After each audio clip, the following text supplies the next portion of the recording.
Est-ce qu'aujourd'hui, la question de la santé mentale au travail est une priorité pour ces chefs d'entreprise ou limite encore une vie de l'esprit, on se dit, c'est des sujets qui n'intéressent pas les leaders africains ou les entreprises africaines. Le chef qui va créer, parfois il a affaire à des collaborateurs qui sont parfois plus compétents, plus expérimentés que lui. Et vous ne savez pas quel est le réflexe de défense qu'il a par rapport à ça. Est-ce qu'il, lui, il le prend comme une opportunité ou est-ce que pour lui c'est un risque? La plus grande valeur de l'entreprise, ce n'est pas l'argent, c'est l'homme. Et cet argent-là vient de l'homme. Donc si vous n'aimez pas les gens que vous gérez, je ne sais pas comment vous allez finir. C'est pas possible. C'est-à-dire que vous éteignez même la lumière, l'énergie humaine qui vient dans l'entreprise. Il y a beaucoup de managers qui se retrouvent parfois à faire peur à des collaborateurs au lieu comme vous avez dit, de les aider à atteindre des objectifs. Est-ce que ces derniers confondent parfois l'autorité et on se dit que bon, parce que c'est moi l'autorité, il faut que je crie. Quand on manage avec amour, c'est un équilibre, c'est ça la responsabilité. C'est de dire que je ne peux pas forer du pétrole, je dis une bêtise, à 4 milliards de dollars, et dans 10 ans, les gens vont mourir parce qu'ils mangent du poisson pollué, et puis c'est pas votre problème, vous êtes là, vous avez les bras croisés, c'est pas possible. Et pour partir de ça, on n'a pas besoin de faire bac plus 1000. Il faut avoir un cœur qui aime. Vous parlez aussi de leadership responsable. Est-ce que ce que vous venez de nous exposer, c'est ça vraiment être un leader responsable, c'est-à-dire que prendre le temps d'investir en soi, de se découvrir, de comprendre sa position d'autorité, de parler avec douceur, de comprendre que les employés ou mes collaborateurs, quelque part, sont mes enfants par extension, je dois les protéger. Tout est fonction du fondement de l'amour. L'amour ne se regarde pas. L'amour regarde les autres. L'amour donne aux autres. L'amour ne prend pas. L'amour relâche. Vous comprenez ce que je veux dire? Dans le dispositif de l'amour, on n'est pas important. On perd pour que les autres vivent bien.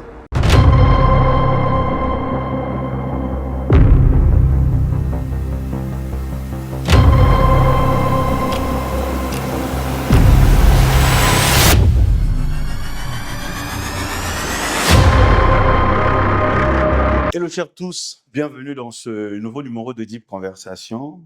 Et l'invité d'aujourd'hui nous revient avec des bonnes nouvelles. C'est pas sa première participation à Deep Conversation, puisque lorsque nous étions à Paris, il avait déjà participé à un premier numéro. Et avec lui, nous avons discuté lors de ce premier numéro des politiques RSE, mais pas que. Nous avons vu aussi l'aspect spirituel des politiques RSE et comment est-ce que nous, l'Église, devrions se positionner stratégiquement afin de gagner le monde à Christ. Gagner le monde, c'est pas seulement gagner les hommes, c'est aussi gagner la nature.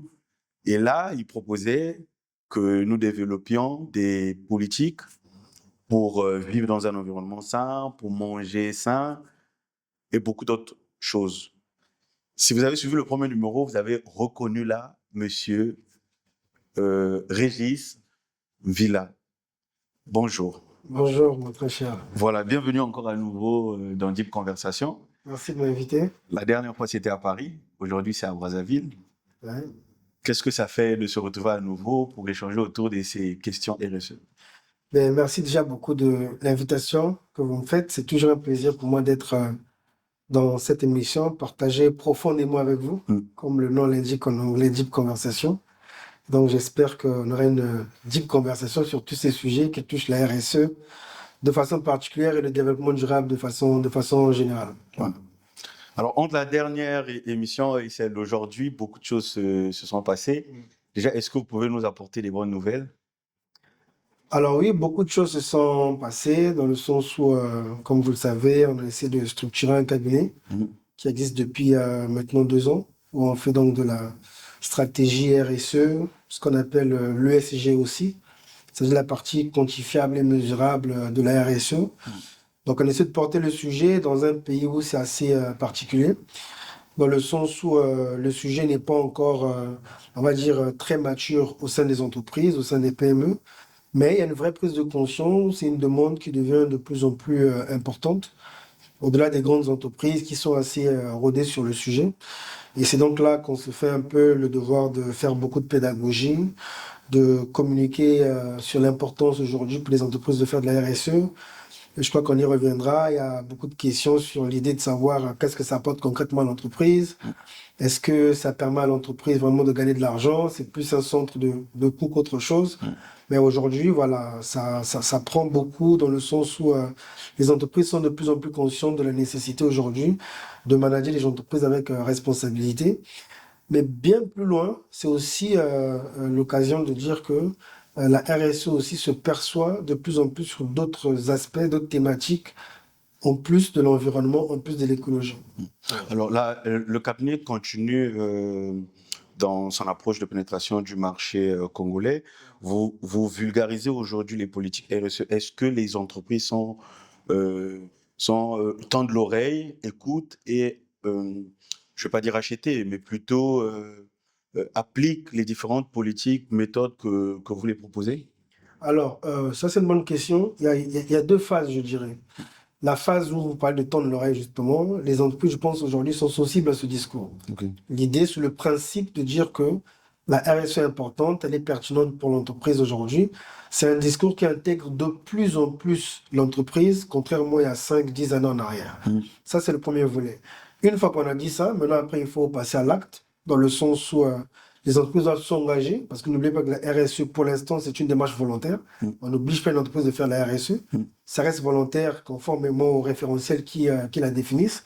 Et donc, dans ce volontariat, on voit un peu progressivement les entreprises qui commencent à évoluer. Maintenant, il faut passer à la phase concrète de matérialisation, donc d'accepter des accompagnements pour aujourd'hui mettre en place des plans d'action RSE pour changer un certain nombre de choses, engager ce que j'appelle moi des transitions durables. Ok. Il y a eu aussi beaucoup d'activités. J'ai pu voir à travers les réseaux sociaux que le cabinet s'est engagé dans la réalisation de pas mal de concepts, de rendez-vous pour au mieux vulgariser ces politiques. Aujourd'hui, on parle de Green Entreprise Day vers expérience verte. Je ne sais pas, peut-être le concept expérience. Qu'est-ce que vous voulez, au fait, nous présenter à travers ce nouveau concept d'expérience verte qui hier, au fait, on était dans des entreprises des Green Entreprise Day qui veut dire journée, je pense, journée verte des entreprises. Exactement. Très bien, merci donc de l'opportunité que vous me donnez d'en parler. Alors déjà, au départ, comme je l'ai dit tout à l'heure, l'idée c'était de réunir et rassembler les entreprises autour du concept RSE et des enjeux qui sont autour de la RSE. Parce que comme je le dis, souvent la RSE elle est très très vaste, très très vaste. Et donc, ce déficit de compréhension que nous avons constaté sur le terrain nous a donné d'aller vers un espace d'échange, de partage, pour que les entreprises comprennent et prennent conscience un peu de la RSE et de ses enjeux autour. Et c'est comme ça que nous avons organisé l'année dernière donc, ce que nous avons appelé la Green Enterprise Day, c'est-à-dire une journée verte des entreprises, où, en fonction des enjeux, on choisit une thématique RSE pour en parler. Il se trouve que l'année dernière, on a fait cette journée en juin, et c'était la semaine européenne de la qualité de vie au travail. Et donc, la qualité de vie au travail, c'est un aspect, un élément aussi de la RSE. Donc, la RSE a ce qu'on appelle des questions ou des enjeux environnementaux, des questions sociales. Et dans les questions sociales, il y a des thématiques en lien avec les ressources humaines dans l'entreprise, qu'on appelle aujourd'hui le développement du capital humain, parmi lesquelles la question donc, de la santé au travail, de la sécurité au travail, etc. Tout ce qui tourne autour du well-being, c'est-à-dire la joie au travail, etc. Et donc, ça a tellement bien marché que nous nous sommes dit qu'il fallait reproduire l'expérience. Sauf que l'idée pour nous, c'est de faire de cet espace un espace d'échange pratique et concret, et de sortir un peu des séminaires où on vient, on parle, après on ne sait pas ce qu'on a retenu. Et donc cette année, nous avons voulu vraiment rendre cette expérience immersive, c'est-à-dire qu'on plonge les gens dans une expérience concrète en termes d'apprentissage, en termes de méthodologie, de mise en œuvre de certains sujets. Et donc, nous avons fait le choix de changer le nom pour que le nom reflète vraiment l'expérience qu'on veut donner donc à nos participants. Et nous l'avons donc baptisé désormais Expérience verte. Alors, vous rencontrez aussi beaucoup de chefs d'entreprise, donc vous êtes parfois exposé à certaines réalités. Est-ce qu'aujourd'hui, on peut dire de façon générale, l'environnement de travail au Congo est sain? Alors ça, c'est une bonne question. Je ne dirais pas que l'environnement de travail n'est pas sain. C'est, ce serait être un peu rabat-joie, sinon être un peu alarmiste. Mais par contre, je pense que il y a nécessité, je dirais même obligation aujourd'hui, de continuer d'assainir nos environnements de travail. Et ça, sur plusieurs angles. Sur l'angle humain, d'abord, c'est fondamental. Hier encore, j'étais dans un dîner avec un ami qui est dans une grande société pétrolière ici et qui lui est talent manager dans son entreprise. Et donc, il a en ce moment un poste qu'il est en train de pourvoir en interne et il en discutait avec quelques collègues à lui pour qui il pensait qu'ils pouvaient être des bons profils pour justement pourvoir ce poste-là. Et donc, il m'expliquait qu'il a discuté avec deux de ses collègues qui ont refusé de prendre cette opportunité. Il m'expliquait d'ailleurs que c'est une fonction où vous travaillez pas en mer, mais sur terre, 28 jours le mois, et le mois d'après, vous avez 28 jours de repos. Okay. Donc, en réalité, vous travaillez un peu, on va dire ça, 6 mois sur 12. Mais malgré cette opportunité, personne n'est motivé pour prendre cette fonction. Justement, pourquoi? Est-ce qu'il y a un piège là? Justement, il y a un petit piège parce qu'en interne, ils considèrent que c'est une fonction à énormément de pression, donc à haute pression. C'est une fonction exigeante en termes de livrables à rendre, etc. Et aujourd'hui, c'est vous dire même, les gens refusent de prendre des avantages supplémentaires pour considérer qu'ils doivent être pris en charge humainement, psychologiquement, etc., plutôt que d'aller s'engager dans des fonctions où ils vont avoir de la pression, perdre de la joie, perdre du sens, etc. Et ça, c'est très révélateur de ce qu'on vit aujourd'hui dans les entreprises. Donc, je peux vous en citer comme ça des exemples, une panoplie d'exemples comme ça, où on voit que le sujet de l'équilibre mental, de la santé mentale, de la joie au travail est une vraie réalité. Et on ne peut pas se permettre dans un pays comme le nôtre, qui a vocation à accélérer son développement, qui a vocation à accélérer les entreprises, etc., de ne pas considérer ces sujets-là, quand bien même, aujourd'hui, on réalise qu'il y a un lien de cause à effet entre le bien-être du personnel et la performance. Parce que la performance, peut-être qu'on en parlait tout à l'heure, c'est pas que des chiffres, mais il faut partir du fondement quand même. Quoi qu'on dise sur la performance, quels que soient les chiffres qu'on veut, cette performance, elle est drivée par l'humain. Et c'est pourquoi, pour revenir sur Expérience Verte, cette année, nous avons mis l'accent sur l'humain. Et d'ailleurs, le thème général, c'est humaniser le travail en vue de la performance durable. Donc les deux doivent aller ensemble et non s'affronter. Que devrait rechercher logiquement les entreprises? Est-ce la performance ou le bien-être des travailleurs?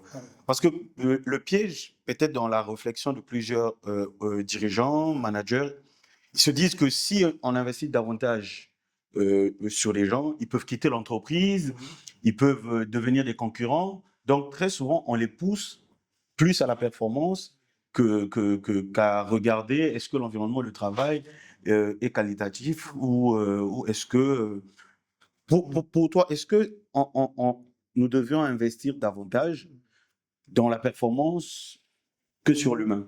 Alors, ça, c'est une très bonne question qui peut faire même l'objet de toute l'émission. Ok. Ah ouais, je peux en parler pendant des heures. Et la question, elle est très importante et elle est fondamentale aujourd'hui. Et donc, pour répondre à la question, ça va dépendre de l'angle sur lequel on se situe pour théoriser et conceptualiser sa philosophie de management. Alors, il y a deux approches aujourd'hui dans l'entreprise. Il y a l'approche qui est orientée sur faire du chiffre. Je m'en fous du reste. Mon objectif, c'est faire du chiffre. Ça, c'est un peu l'école d'avant. Prenez par exemple dans ce cadre-là des très très grands managers comme Carlos Ghosn par exemple, qui a été l'ancien PDG de Renault-Nissan, qui est un monsieur très orienté sur les chiffres, etc. Parce qu'il considère que quand on est dans l'industrie, on n'a pas de temps à perdre, il faut être derrière les objectifs, le marché est exigeant, etc. Je l'entends. Il y a une deuxième approche, qui est l'approche de Hubert Joly, que j'aime beaucoup, qui a été lui le PDG de Best Buy aux États-Unis, qui l'a redressé, et qui lui, à contrario, a mis l'accent sur l'humain, donc sur le cœur. Alors, je vais y aller progressivement, et je commence par poser un postulat. Mm. Si aujourd'hui, vous avez une entreprise de 500 employés et que vous produisez, vous fabriquez un produit et qu'au bout de 3 ans, au bout de 4 ans, vous perdez à peu près 15% de votre personnel à cause des maladies, à cause de la démotivation, à cause de la pression, etc., etc. Finalement, votre production devient destructrice. Alors, il y a toute l'idée de dire quel est l'intérêt aujourd'hui de gagner en détruisant les autres, alors que on peut gagner en embellissant, en anoblissant l'autre. Et c'est tout Mais le sens. la peur d'investir sur l'homme et que demain après-demain, ce dernier... Oui, j'y viens. Il y a des façons de verrouiller ça. Ok. Je vais y arriver. Et donc, tout le sens justement de notre forum cette année, c'est d'expliquer et de démontrer que lorsqu'on met l'accent sur l'homme, on a des bénéfices qu'on n'imagine même pas. Alors, je vais prendre un premier fait concret. La performance, comme je l'ai dit tout à l'heure, c'est rechercher des chiffres, rechercher du développement, augmenter la croissance de l'entreprise et tout ce que vous voulez, etc. Mais quoi que vous fassiez, quoi que vous vouliez, la performance, elle est drivée par l'être humain. Donc, si celui qui est supposé être plus productif aujourd'hui, vous le détruisez par des méthodes ou des mécanismes aujourd'hui qui font que il produit plus en étant moins en forme, même l'entreprise va en pâtir. Parce que dans 2 ans, dans 3 ans, dans 5 ans, etc., il n'aura plus la même productivité. Donc c'est comme l'idée de dire que, théoriser l'idée que je peux faire plus de croissance, je peux faire plus de chiffres en maintenant le progrès émotionnel, la satisfaction intérieure de mes employés. Parce qu'en tant qu'entreprise, ma première responsabilité, c'est de gagner de l'argent, c'est vrai, mais pas au détriment de l'humain. Donc, en conséquence, j'investis sur l'humain. Il y a des cadres, on peut faire toute une émission dessus, des cadres, des moyens aujourd'hui pour verrouiller le fait que celui dans qui j'ai investi ne quitte pas l'entreprise. Il y a une façon de se protéger de ça, juridiquement, managérialement, etc., etc. Donc, on ne peut pas considérer que je vais empêcher que mon fils ne grandisse dans les bonnes conditions de peur qu'il n'aille ailleurs. Et puis, finalement, le management, c'est quoi? Le management, à mon sens, aujourd'hui, le leadership même, c'est la capacité aujourd'hui de se reproduire dans les autres. Le leadership ne reçoit pas, il donne. Et c'est ça la vraie vertu de l'amour. Donc si aujourd'hui, je peux investir dans un employé qui demain va se retrouver ailleurs, etc., pour faire plus de preuves, ça veut dire que nous avons réussi comment dire ça, à rajouter de la valeur dans celui qui était là. Donc, par contre, il faut s'assurer à des moyens, justement, comme je disais, qui existent aujourd'hui, pour s'assurer que celui dans qui j'ai investi, il rende à l'entreprise de façon optimale ce pourquoi il a été formé, ce pourquoi il a plus de valeur désormais, etc. Mais on ne peut pas se priver de le faire au prétexte que dans 2 ans, dans 3 ans, il partira, parce que dans tous les cas, l'être humain par essence veut être plus utile. L'être humain par essence, il veut réaliser ses rêves, etc. Donc, il ne faut pas avoir peur de retenir les gens, non, ou de laisser partir les gens. Il faut, au contraire, donner, mettre du maximum et considérer que la part de l'entreprise aussi, c'est justement de donner de la valeur à tous ses employés. Vous rencontrez beaucoup de chefs d'entreprise. Est-ce qu'aujourd'hui, la question de la santé mentale au travail est une priorité pour ces chefs d'entreprise, ou limite encore une vie de l'esprit, on se dit, c'est des sujets qui n'intéressent pas les leaders africains ou les entreprises africaines? Est-ce que le sujet de la santé mentale au travail est assez vulgarisé? Alors, assez vulgarisé, oui, il commence à y avoir beaucoup d'initiatives. Même au niveau du Congo, des conférences, des cabinets aujourd'hui spécialisés sur la santé mentale. On commence à avoir une montée d'experts là-dessus sur le sujet. Et c'est une très bonne chose. Ce n'est que au bénéfice de notre pays, de notre écosystème économique. Par contre, est-ce que les chefs d'entreprise sont de plus en plus conscients? Moi, je dirais que le sujet est une vraie réalité en entreprise. C'est incontestable. Mais peut-être que les chefs d'entreprise ne prennent pas le sujet à bras le corps comme il faudrait. Donc c'est pourquoi il faut que par des initiatives comme les nôtres et bien d'autres en parallèle, qu'on continue à porter le sujet pour que ça soit un sujet d'intérêt majeur et qu'on considère aujourd'hui que ce n'est pas un sujet tabou et qu'il faut en parler. Moi, je suis prêt aujourd'hui à démontrer, je parle avec beaucoup d'employés, beaucoup de cadres, etc. Il n'y a pas une seule entreprise que j'ai abordée où le sujet n'est pas une réalité. Pas une seule, je dis bien. Donc ça veut dire que aujourd'hui, en termes de défis structurels et stratégiques, il faut considérer cette problématique. Mais ne pas la prendre comme un sujet qui fait honte, on s'en cache, et derrière les gens souffrent. Parce que vous avez des souffrances inexprimées, et il y a dans d'autres endroits des souffrances qui sont exprimées. Donc le sujet est réel, il faut le traiter, parce que justement aujourd'hui, il mine la confiance et il mine la performance. Est-ce que dans vos échanges, vous avez aussi rencontré des gens qui avaient des bons postes, mais intérieurement, limite presque éteints? Ah oui, j'en connais énormément. J'en connais beaucoup. Et dans ce type de situation, comment en fait aborder ou donner à ces derniers l'envie de retrouver cette flamme, de vouloir donner Ouais, c'est toute soi? la vitalité du management aujourd'hui. C'est tout l'enjeu, justement, des outils comme la qualité de vie au travail pour donner de la confiance aux gens. Je dis toujours, vous savez, avant d'être un employé, avant d'être un salarié, on est un être humain. Et l'être humain est né pour être aimé. C'est pas autre chose. C'est comme le poisson, si vous le sortez de l'eau, il meurt. L'environnement naturel de l'homme, c'est l'amour.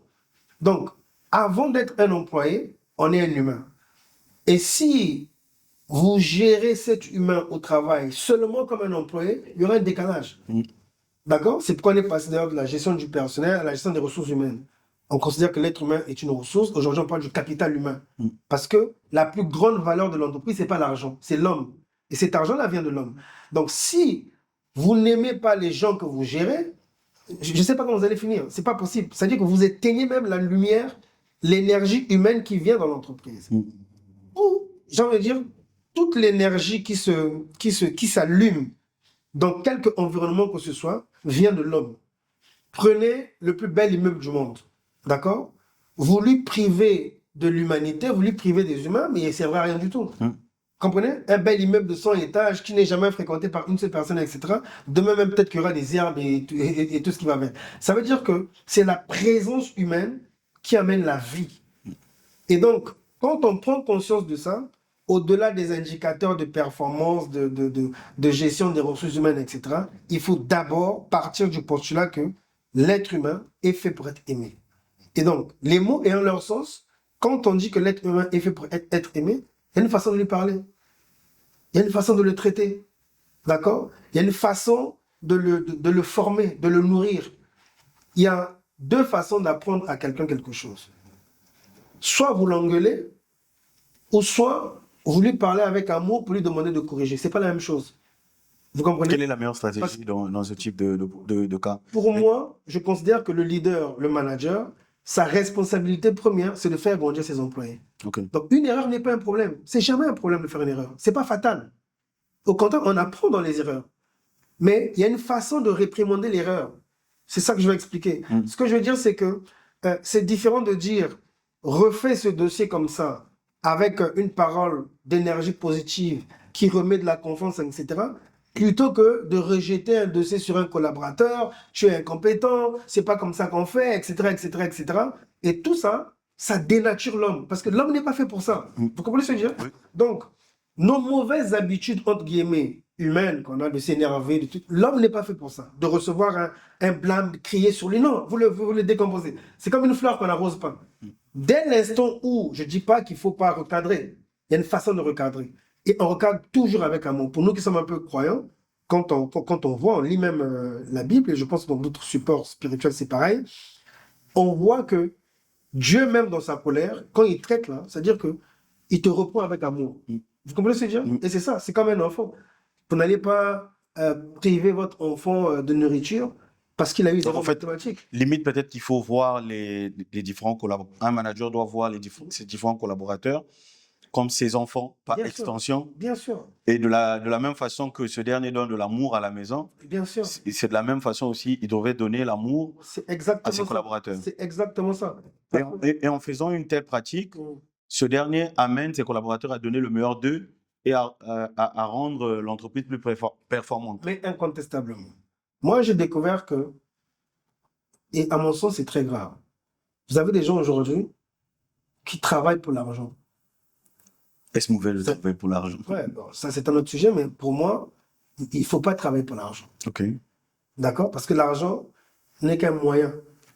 Il faut travailler pour son épanouissement intérieur, même si l'argent y contribue. Ce n'est pas la même chose. Si vous travaillez parce que vous attendez un salaire à la fin du mois, pour moi, vous êtes le plus malheureux du monde.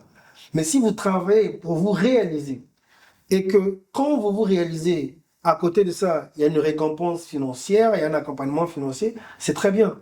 Mais aujourd'hui, vous avez des gens qui, entre guillemets, sont braqués aujourd'hui, sont démotivés, sont totalement avilis dans un environnement de travail, mais qui restent juste parce que bon, j'ai mon salaire, etc. Et on commence à voir, moi je discute avec des cas d'entreprise aujourd'hui, des gens qui sont prêts à perdre 20, 30, 40% de leur salaire pour être dans un endroit où ils se sont mieux, ils se sont valorisés. Donc encore une fois de plus, l'entreprise, ce n'est pas l'argent. C'est un rassemblement d'humains pour atteindre un idéal, pour atteindre un objectif. Ça veut dire que l'entreprise, c'est une famille.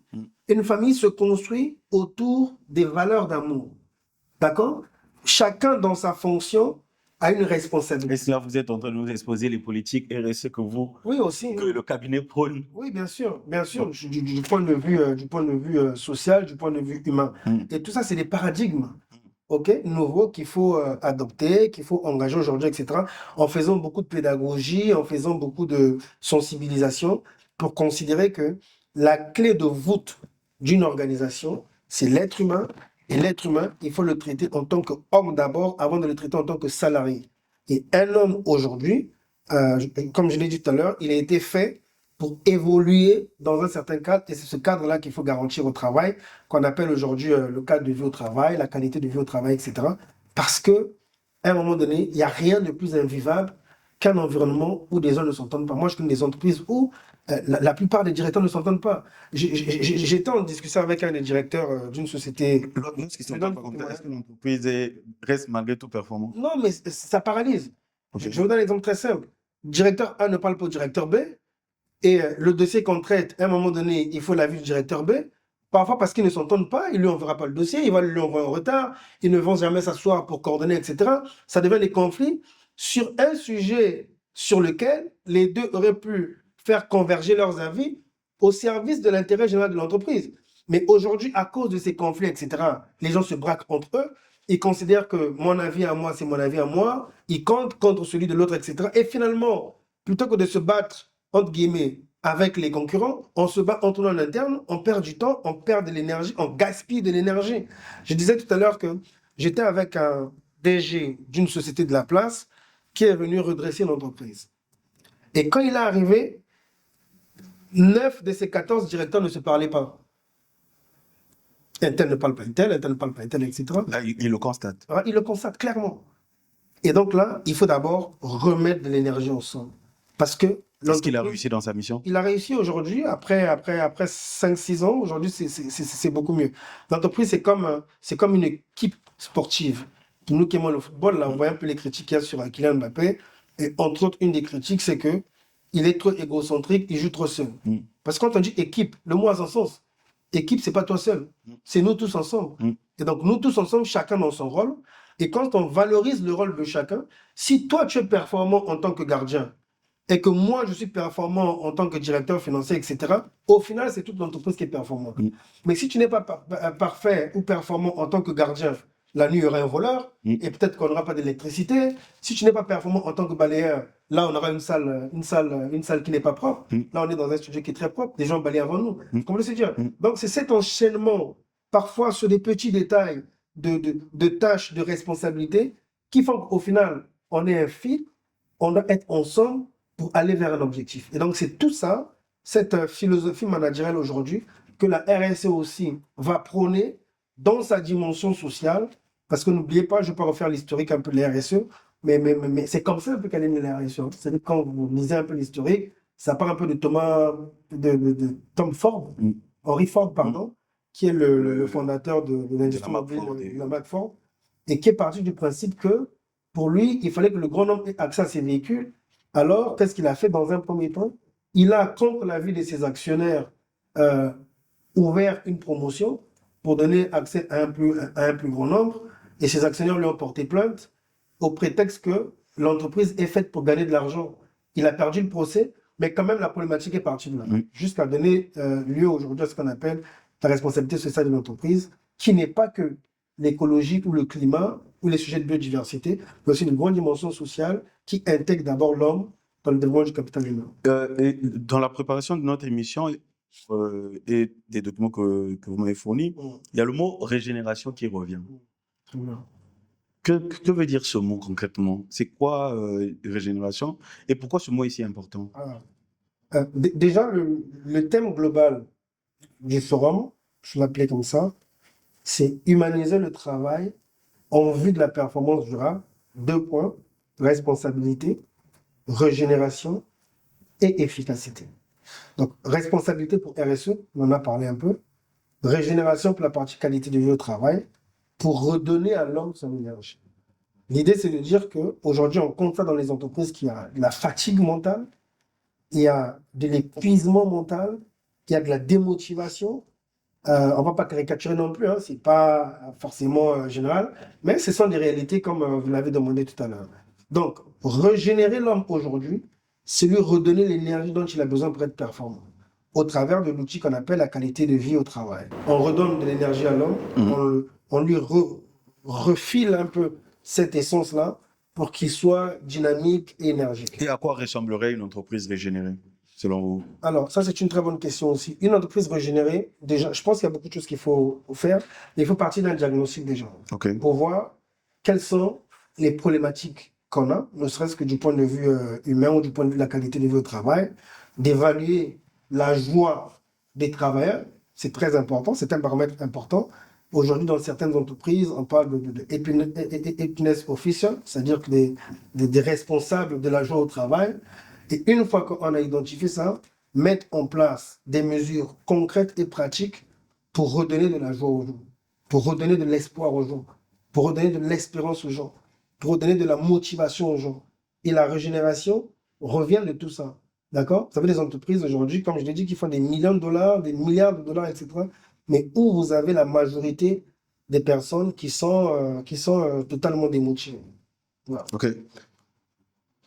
Alors, il y a aussi dans le document que vous m'avez envoyé, au-delà du mot régénération, vous parlez aussi de qualité de vie au travail. Aujourd'hui, il y a beaucoup de managers qui se retrouvent parfois à faire peur à des collaborateurs au lieu comme vous avez dit, de les aider à atteindre des objectifs. Est-ce que ces derniers confondent parfois l'autorité et on se dit que bon, parce que c'est moi l'autorité, il faut que je crie, ça s'apparente beaucoup plus à la brutalité. Est-ce que ces managers-là ont quelque part peut-être... est-ce que c'est une forme d'expression de manque de confiance en soi ou bien de découverte de son identité ou un dépassement tout simplement de son autorité? Alors, parce que très souvent, ce type de manager détruisent l'environnement de vie au sein de l'entreprise et poussent parfois certains collaborateurs à démissionner. Bien entendu. Alors, vous savez, quand on est, je dis souvent, j'ai fait une formation après l'époque que j'ai été nommé au comité de direction où je travaille. J'ai fait une formation sur la posture managériale à avoir en tant que membre du COJIR. Et je vous assure que être chef, ça s'apprend. C'est pas un bouton qu'on appuie. Parce que chacun a son histoire. Les gens viennent au travail avec leurs blessures, leurs expériences, ce qu'ils ont vécu dans leur enfance, etc. Et tout ça s'emmagasine jusqu'au jour où il devient chef. Et quand quelqu'un devient chef, généralement, vous voyez que, vous savez, un traumatisme, c'est une blessure parfois inconsciente qui est cachée à l'intérieur de nous et qui ressort à un moment donné quand ça prend maturité. Donc ce chef qui va créer, parfois il manque de confiance. Mais on ne sait pas pourquoi il manque de confiance. D'accord? Ce chef qui va créer, parfois il a affaire à des collaborateurs qui sont parfois plus compétents, plus expérimentés que lui. Et vous ne savez pas quel est le réflexe de défense qu'il a par rapport à ça. Est-ce qu'il, lui, il le prend comme une opportunité ou est-ce que pour lui, c'est un risque? Donc, pour moi, c'est peut-être tout ce que vous avez dit à la fois. Et donc, il faut mettre le cadre qui devient chef dans une vraie posture d'autorité. Alors, finalement, qu'est-ce que ça veut dire d'autorité? Et contrairement à ce qu'on croit, on pense que l'autorité, c'est créer. L'autorité, avant toute chose, avoir une parole, avant quoi que ce soit, c'est une position. D'accord? Mm. Et cette position fait que, naturellement, quand vous parlez, même sans crier, on doit faire ce que vous voulez. Je vous donne un exemple. Aujourd'hui, vous n'avez pas besoin de vous battre avec votre fils de 2 ans pour montrer votre autorité sur lui. Si vous dites viens, il va venir. D'accord? Même si au début il résiste un peu, vous insistez, viens, papa t'appelle, il va venir. Pourquoi? Parce que vous avez autorité sur lui. Alors, vous avez 2 enfants, je vais imaginer ça comme ça. Un de 10 ans, un de 6 ans. D'accord? Mm. Vous appelez l'enfant qui a 6 ans. Et puis son grand frère qui a 10 ans l'appelle. Il dit viens, on va jouer. Donc il a 2 supérieurs. Papa et puis le grand frère. Mm. Quel va être le réflexe de celui qui a 6 ans? Je vais chez papa parce qu'il a plus d'autorité. Il va dire, je vais d'abord chez papa. Ou bien d'abord, papa m'appelle Mm. avant de revenir chez moi. Pourquoi? Parce que il reconnaît l'autorité du père sans crier. Donc l'autorité, c'est une position. Une fois qu'on a compris que l'autorité, c'est une position, ça veut dire que de par cette position, j'ai des privilèges à faire. C'est pas un cri, c'est pas une affaire de voix. Mm. J'en fais comprendre? Mm. Et ça fait que, vous voyez, par exemple, le président de la République, hein, il peut arriver dans un endroit, etc. Voilà. Sans qu'il dise quoi que ce soit, tout le monde va se lever. Parce que son autorité incarne un certain nombre de choses. Le respect, d'accord? L'honneur, la vénération. Donc, ça va avec. Et quand vous n'avez pas compris cette posture, vous allez vous battre pour ce que vous avez déjà et pour ce que vous êtes déjà. Et donc là, j'en conviens avec vous, beaucoup d'autorités, par exemple, ont des défis d'identité. Mm. Et ça se traite. Je pense que dans le parcours managérial, il y a des choses. Mais est-ce que qu'on peut plusieurs pas en sont avoir. conscients? Beaucoup n'en sont pas conscients, je pense. Hier encore, j'étais avec un ami qui est cadre dans une banque et il me disait, chez nous, on n'évolue pas parce que vous avez des aptitudes, mais on évolue parce que vous avez des attitudes. Ok. D'accord? Ça veut dire que dans l'attitude ou dans les attitudes qu'on va développer, et là aussi il y a des formations spécifiques pour ça, pour développer des attitudes en tant que manager, en tant que leader, en tant que responsable, en tant qu'autorité. Pour comprendre que quand on est en position d'autorité, si vous ne respectez pas vos subalternes, ils ne vous respecteront pas. D'accord? Et la première responsabilité de l'autorité, c'est gagner le cœur de ses subalternes. N'est-ce pas là une forme de manipulation qui ne dit pas son nom? Mais Bienveillante, si on peut le dire. merci beaucoup d'ajouter bienveillante. Moi, j'y crois. Hein. Merci beaucoup d'ajouter bienveillante. Parce que si la manipulation, c'est le fait de tourner quelqu'un pour D'influencer. avoir, voilà, de tourner quelqu'un, de l'influencer pour avoir ce qu'on veut, de façon bienveillante, je suis d'accord avec. Même si le mot est un peu péjoratif et que je n'aime pas beaucoup, mais je comprends le contexte. Donc, effectivement, c'est de la manipulation positive. Considérez que vous faites du bien à l'autre. Parce que vous savez, hein, je vais vous dire une chose. Celui à qui vous faites du bien, de façon authentique, sauf s'il est un peu extraterrestre, mais celui à qui vous faites du bien, naturellement, il vous le retourne. Naturellement, il vous le retourne. Mais la terre des hommes est remplie d'ingrats. C'est vrai, c'est pas faux, il y a quelques exceptions. Et justement, on ne tire pas une conclusion sur la base des exceptions. Mais celui à qui vous faites du bien, naturellement, il vous le retourne. Vous parlez aussi de leadership responsable.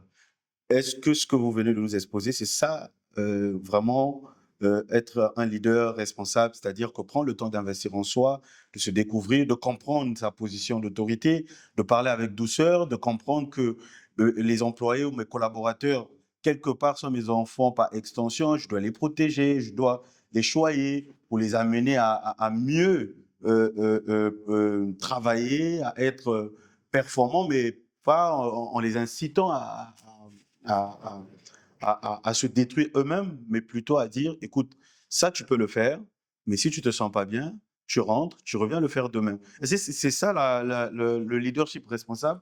Alors, moi, je définis le leadership responsable de façon très simple. Ok. Le leadership responsable, c'est la capacité de vous mettre pleinement au service de vos subalternes pour les emmener à devenir meilleurs. Parce que l'idée fondamentale, c'est quand même de dire que il faut que l'autre dure en lui faisant du bien. Donc, ce qu'il fait mal, c'est un indicateur pour moi pour voir ce qu'il doit améliorer. Je vais vous prendre un exemple qui parle d'un verset biblique. Alors, moi, j'étais choqué de voir que quand je me mariais à l'époque, je lisais un peu les responsabilités, les rôles du mari, tout ça dans le foyer. Et j'ai lu la Bible, j'ai vu que au sujet donc, du mari, c'est Éphésiens 5, il dit que le mari doit aimer la femme. Ensuite, après, il explique comment le mari doit aimer la femme. Il dit, il faut qu'il sanctifie et qu'il nettoie la femme avec de l'eau pure pour que cette dernière devienne glorieuse. D'accord? Donc, si on prend glorieuse ou la gloire, ça veut dire que la femme que vous épousez n'est pas parfaite. Vous comprenez ce que je veux dire? Elle n'est pas parfaite. Donc, votre rôle à vous, mari, c'est de rendre la femme parfaite. Et pour rendre la femme parfaite, vous devez partir de ses imperfections. En d'autres termes, chaque imperfection que vous voyez de la femme doit susciter en vous une attitude à nettoyer cela, à corriger cela pour que la femme devienne parfaite. C'est pourquoi on se marie. Ça n'a rien à voir avec les émotions. Et c'est là que j'ai compris qu'on n'engueule pas sa femme. C'est-à-dire qu'on est... il faut épouser une imparfaite. On épouse par essence toujours une imparfaite. Et l'amener à être parfaite. Voilà. Et donc, les défauts que vous allez voir à chaque fois vont être des indicateurs pour votre tableau de bord pour savoir ce qu'il faut corriger. Par exemple, votre femme, vous l'épousez, elle vient habiter avec vous et vous vous rendez compte qu'elle vous parle mal. Ce n'est pas pour autant que vous allez l'engueuler. D'après Éphésiens 5, non, non, non. Le fait qu'elle parle mal, c'est une tâche, c'est une imperfection. Et vous devez l'emmener à mieux parler. Donc, il faut la nettoyer avec l'eau pure. Et l'eau pure, c'est comment vous lui parlez et comment vous lui amenez à changer de langage. Et chaque correction que la femme va engager va être la conséquence d'une de vos actions. Le leadership responsable en entreprise, c'est exactement la même chose. Je répète encore ça une fois de plus. Les défauts des employés ne sont pas un problème. Ce n'est pas vrai. Au sein d'une entreprise. Ce n'est pas un problème du tout, absolument pas. Ce n'est pas un problème du tout. Et le leadership responsable, c'est nourrir l'autre, rendre l'autre meilleur. Donc, je fais un rapport et que je fais des fautes, etc. Tu t'assois, fais comme si, quand tu corriges cette phrase, il y a ça, etc. Donc, il y a de la patience qu'il faut avoir. Il y a de l'amour qu'il faut avoir. Il y a de la compréhension qu'il faut avoir. D'accord? Et quand vous habitez cette posture-là, vous êtes là en réalité pour faire grandir les hommes. Et quand vous avez fait ça en un an, chacun des employés, en 365 jours, a un élément de correction qui vient du chef. Je ne dis pas qu'il faut cajoler dans le sens de poids. Non, il faut être rigoureux, il faut être équilibré, mais il faut considérer que faire des erreurs en entreprise, ce n'est pas un leader. Si on est leader, c'est parce qu'on n'est pas comme le leader. Et l'idée, c'est de dire qu'on doit aspirer à devenir comme le leader. Regardez au Bénin, Patrice Talon, par exemple, on en parlait tout à l'heure. Vous comprenez? Il a transmis le bâton à quelqu'un à qui il considère qu'il a suffisamment formé. Donc, il dit, moi, je suis plus important finalement. Parce que ce que je voudrais encore faire pour le Bénin, lui, il peut le faire, sinon même plus que moi. C'est ça le leadership de Jésus. Plusieurs n'adoptent pas la même attitude. Malheureusement, parce que je crois qu'on n'a pas compris. Et je reviens sur ce que je disais au début. Tout est fonction du fondement de l'amour. L'amour ne se regarde pas. L'amour regarde les autres. L'amour donne aux autres. L'amour ne prend pas. L'amour relâche. Vous comprenez ce que je veux dire? Dans le dispositif de l'amour, on n'est pas important. On perd pour que les autres vivent bien. Vous comprenez? Moi, je suis très croyant. C'est un peu ça, Dieu aussi. C'est que Dieu ne veut pas perdre l'humanité. Alors, il fait un pari, il mise. Pour ne pas perdre l'humanité, je donne le seul que j'ai. Et en donnant le seul que j'ai, je vous dis que la nature vous récompense toujours. C'est pourquoi, en parlant de performance, peut-être qu'on va y revenir tout à l'heure, je l'ai dit à plusieurs conférences. La performance d'une entreprise, ce qui nous crée des problèmes en entreprise, c'est qu'on en fait un objectif.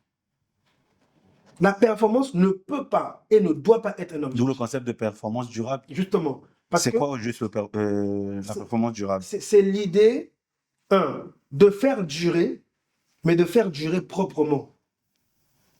Ok. Je ne sais pas si je me fais comprendre. Expliquez-nous un peu. Alors, vous avez une entreprise, par exemple, aujourd'hui, on est dans une ville pétrolière, et puis ils vont faire des forages.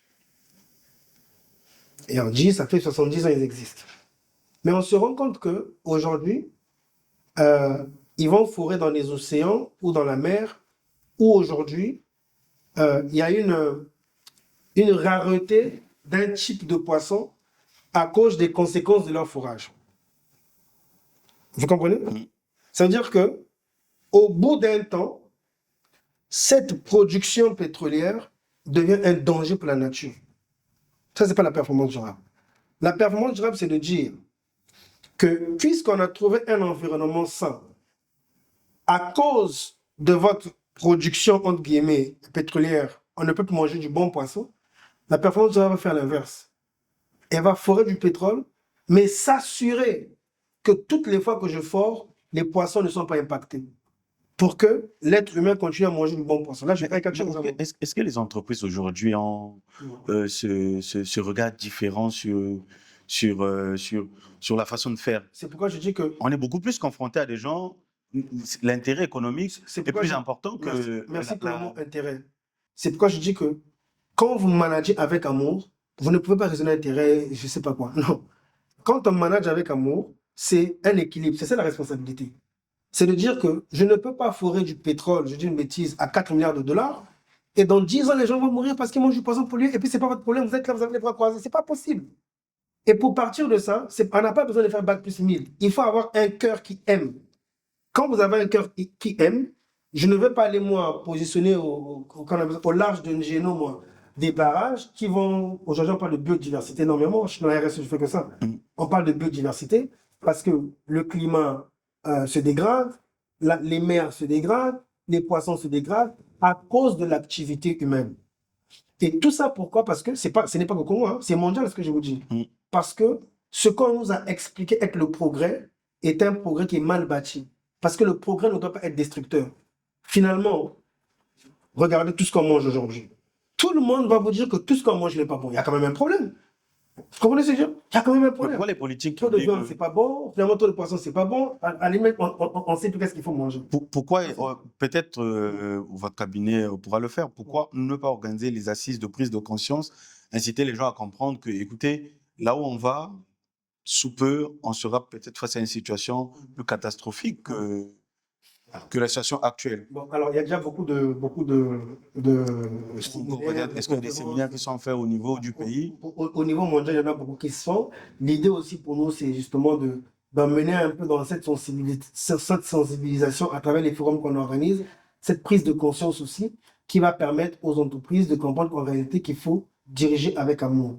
Quand on dit diriger avec amour, ça veut dire que parce que j'aime, vous comprenez, je ne suis pas égoïste. C'est peut-être illusionniste ce que je dis. Moi, j'ai un de mes livres préférés, c'est un roman qui a été écrit par Thomas More, il s'appelle, c'est un anglais. Le titre, c'est le monde idéal. C'est un des romans les plus lus au monde. C'est vraiment le monde idéal. Et dans ce monde idéal-là, on ne ment pas, on ne triche pas, enfin, voilà. Donc, c'est quoi ce type de monde? Il est possible. Si les gens aujourd'hui, moi, c'est-à-dire que je ne veux pas forcément tourner sur un discours, je dirais, spirituel, mais je suis convaincu que tout est spirituel. Et on ne peut pas faire différemment de celui qui a créé les choses. Vous comprenez ce que je veux dire? Voilà. Si les fleurs existent aujourd'hui, elles ont un but, elles ont un rôle. Et si on ne gère pas les fleurs comme on devrait les gérer, ça va être un danger pour l'homme, etc., etc. Et je peux étendre le raisonnement sur plusieurs types de domaines. C'est juste pour dire que le manager, pour moi, il doit être équilibré. Et cette prise de conscience, c'est ça la responsabilité sociale de l'entreprise. Le mot, attention, c'est responsabilité. C'est gérer l'entreprise avec responsabilité. C'est des choses simples. Quelles sont les bonnes pratiques, par exemple? Par exemple, payer les impôts. C'est tout aussi simple. Je suis une entreprise, ma responsabilité, c'est que je dois payer mes impôts. La loi, elle te plaît pas, je dois payer mes impôts. Si les impôts sont trop lourds, vous engagez des discussions avec l'État pour diminuer les impôts. Mais l'impôt, c'est l'effet du prince. Je dois payer les impôts. Par exemple, je dois payer mes salaires. Allez-y à la CNCS, je vous dis la vérité. Faites une analyse sur quelques entreprises. Vous allez vous rendre compte qu'il y a des entreprises qui ne payent même pas la CNCS de leurs employés. Il a un CDI, mais il n'a pas de CNCS. Ça veut dire s'il va à la retraite, on ne sait pas comment il fait. Vous comprenez? Pas une, pas deux, pas trois. Il y en a plusieurs comme ça. Et donc, manager avec responsabilité, c'est se dire que je ne peux pas être une entreprise, gagner de l'argent et les gens n'ont pas leur retraite. Je ne peux pas être une entreprise et ne pas prendre en charge la dimension de l'équilibre psychologique, humain, émotionnel de mes employés.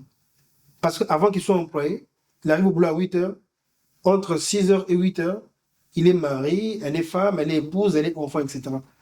Imaginons, moi, je suis chef d'entreprise ou porteur d'un projet. Quelles sont les bonnes pratiques que je peux mettre en place au sein de mon entreprise afin de garantir un environnement qualitatif, afin, par exemple, d'inciter mes collaborateurs à la performance durable et bienveillante? Quelles sont, par exemple, moi, les pratiques que je peux mettre en place? Pour répondre à ça de façon claire, en management, il y a plusieurs outils qui consistent à intégrer ce qu'on appelle les bonnes pratiques, entre guillemets, à mettre en place en entreprise. Il y en a plusieurs.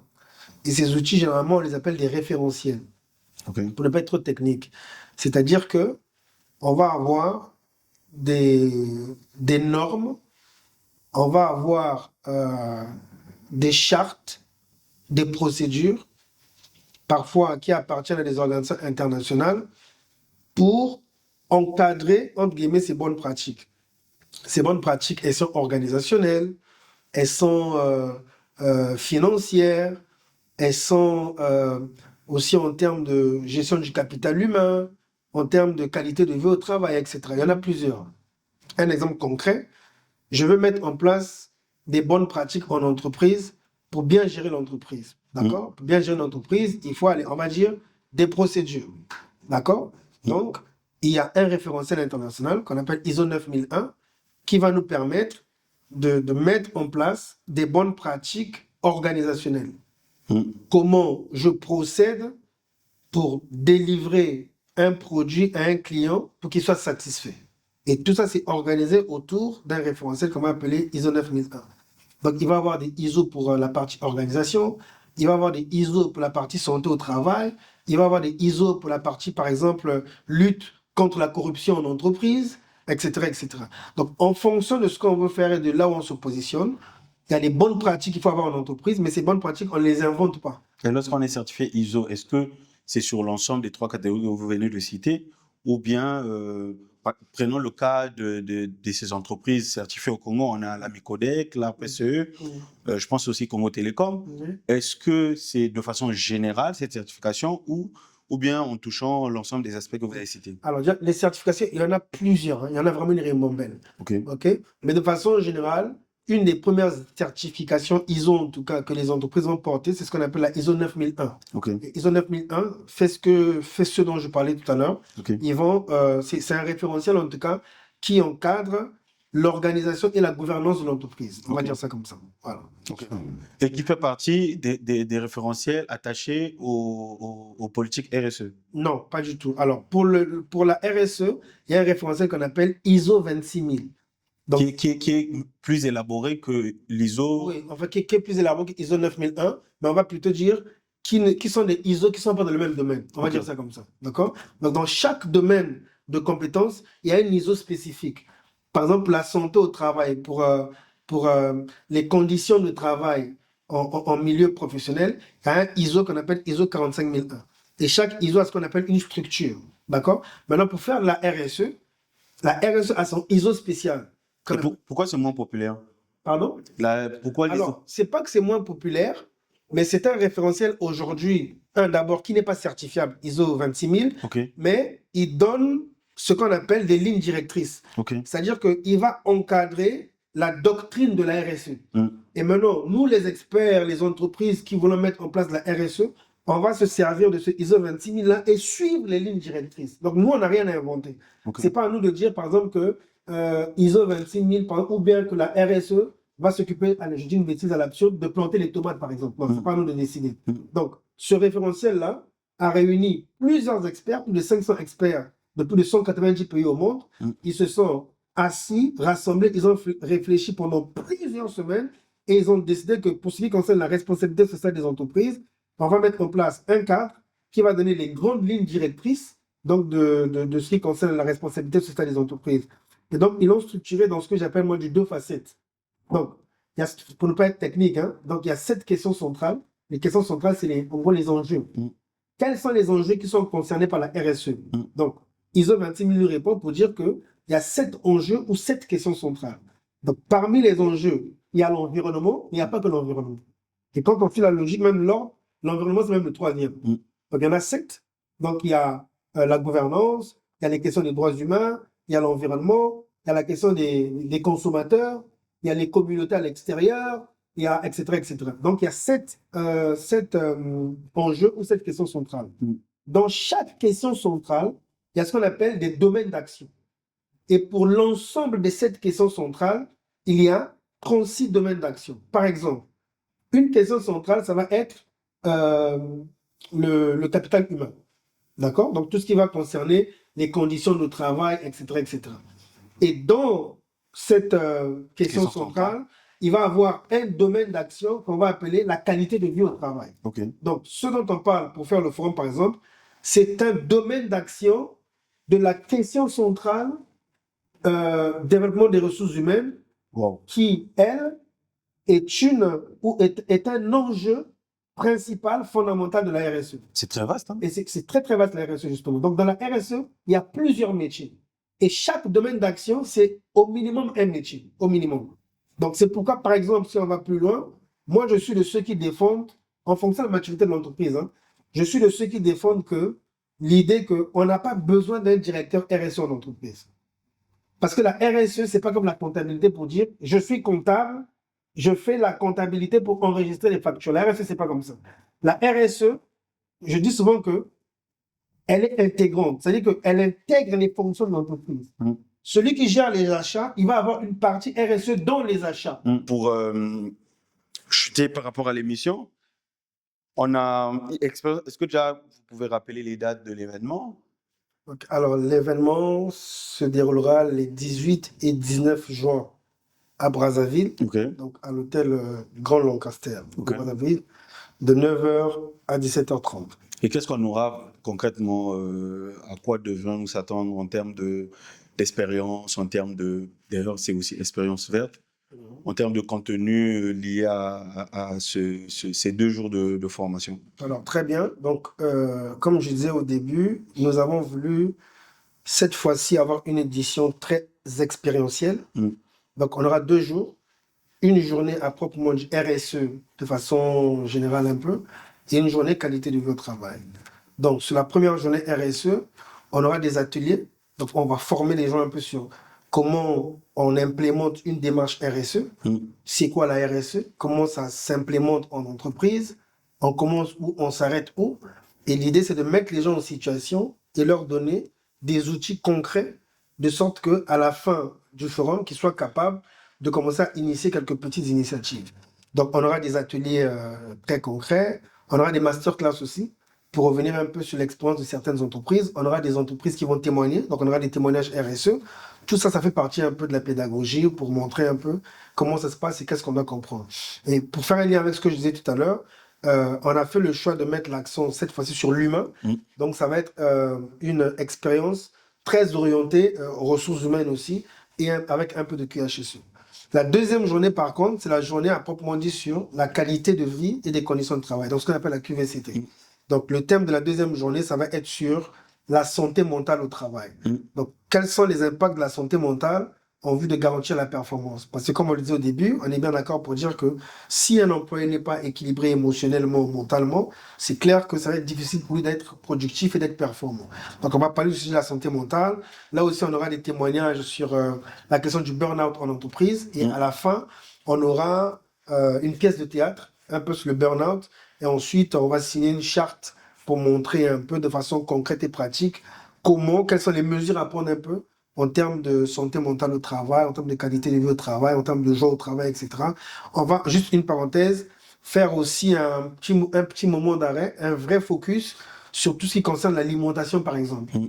L'alimentation en entreprise aussi a des incidences sur la performance. Si vous prenez votre pause à midi et que vous allez manger très lourd, c'est sûr qu'en revenant, vous allez peut-être ronfler au bureau. Donc, en Ça m'est réalité, déjà arrivé. voilà, merci. Donc, en réalité, il y a une intelligence aussi alimentaire qu'il faut avoir entre comment on mange et comment on reste productif au travail. Donc, tout ça va faire partie de ce qu'on appelle, nous, l'hygiène émotionnelle. Mm. On prend soin de ses émotions, de son intérieur, de la même manière qu'on prend soin de son corps physique en vue de rester performant. Donc, voilà pour en gros le programme de ces 2 jours. Est-ce qu'il y a un élément qu'on a oublié pendant notre temps d'échange? Alors, l'élément qu'on a probablement oublié, c'est peut-être de dire que il y a du sponsoring qui est ouvert, les entreprises peuvent sponsoriser, Ok, mais surtout que la participation à ce forum est payante, ok. donc c'est 100 000 francs, et où je pense plutôt qu'on va mettre les références en bas d'écran Ok. pour que toutes celles et ceux qui veulent avoir des informations puissent scanner sur le QR code ou appeler à ces références-là pour qu'on leur donne toutes les informations disponibles. Et comment prendre contact avec le cabinet? Alors, donc, on peut appeler, on a 2 numéros, 06 664 91 61 ou encore le 05 728 19 19. On a aussi un site internet www.cep-partners.cg. C'est toujours important de rappeler qu'est-ce que le cabinet fait concrètement.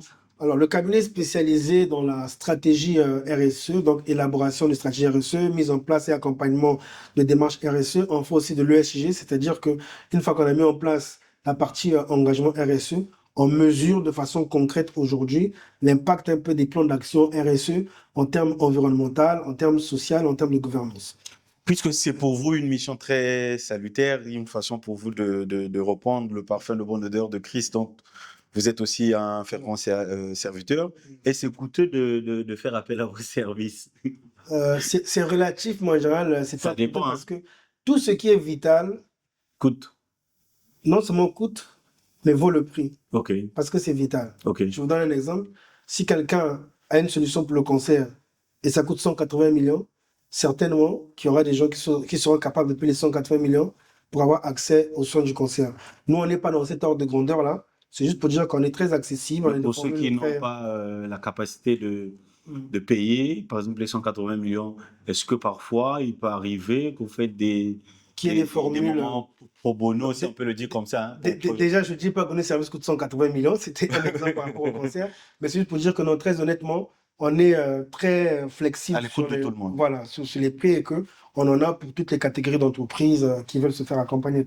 Ok. Voilà. Merci encore pour cette Je participation. vous remercie de m'avoir invité. Chers tous, voilà, nous sommes à la fin de cette magnifique émission. J'ai eu le plaisir de recevoir pour vous Monsieur Régis Mike Villa, qui est un invité que vous avez déjà expérimenté lors de la première émission. Vous venez encore de l'expérimenter pour la deuxième émission et je suis sûr que ce n'est pas la dernière fois qu'il nous visite sur ce plateau de Deep Conversation. Je suis actuellement au Congo et n'hésitez surtout pas à prendre la tâche pour qu'on tourne avec vous autour d'un sujet de votre domaine d'expertise. Le pouvoir caché de relations, qui est mon livre, est aussi disponible sur Amazon au prix de 25 €, au prix de 15 000 francs pour ceux du Congo, Brazzaville. Dans les autres pays d'Afrique, nous ne livrons pas encore le temps pour nous de mettre en place des questions logistiques. On a l'habitude de le dire dans Deep Conversation, Yebelardo, Yebelardo, Yebelardo, toujours dans le cadre de Yebelardo. À très bientôt pour un autre numéro.